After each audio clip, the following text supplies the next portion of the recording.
Takot-takot mga boss no ang nangyari dito nga kay Ja Morant sa kalagitnaan ng laban dito nga sa Game 3 ng Oklahoma City Thunder kontra nga dito sa Memphis Grizzlies. Ano nga bang nangyari dyan kay Ja Morant mga boss no, kung bakit na lamang siya namilipit dito sa sakit dito nga sa kanilang home court dito nga sa Grizzlies? Halos ganito na lamang ang naging reaction din dyan mga boss ng mga fans dito nga sa Memphis. At nang yan mga boss no dito nga sa Game 3 ng NBA Playoffs, tara't pag-usapan natin yan.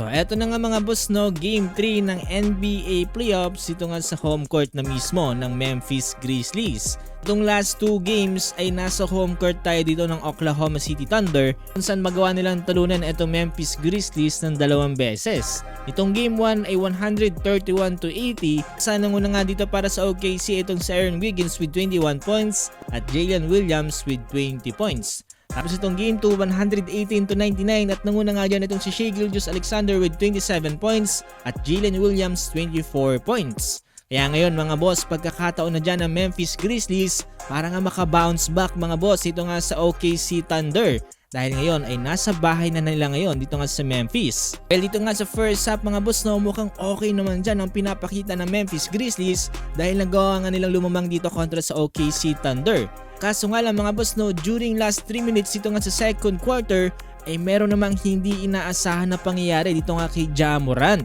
Ito kasi mga boss no, nagkaroon nga ng isang napakagandang steal dyan itong si Scottie Pippen Jr. dito nga sa OKC Thunder. At ito bababa na nga sila dyan kasama itong si Ja Morant. Yung moment nga mga boss no, na idadunk pa dyan ni Ja Morant itong bola ay bigla namang nagpasabit etong si Lu Dort dito nga kay Ja Morant.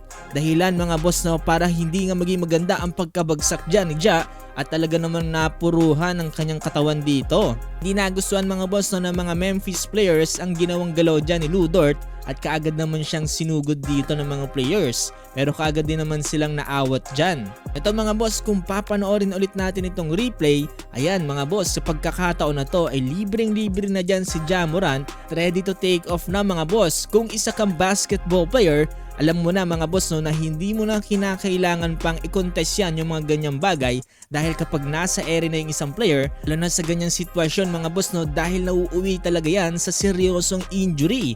Ewan ko ba kay Lu Dort kung bakit ganito ang ginawa niya dahil kung titignan din natin yung kanyang sitwasyon ay medyo na out of balance din siguro siya mga boss. Ewan ko kung anong palagay nyo dito. Dahil nga dyan mga boss no, talagang nahirapan din agad makatayo etong si Ja Morant. Pagkatapos na nga tumira ng free throw ay dumiretso na rin kaagad siya sa locker room.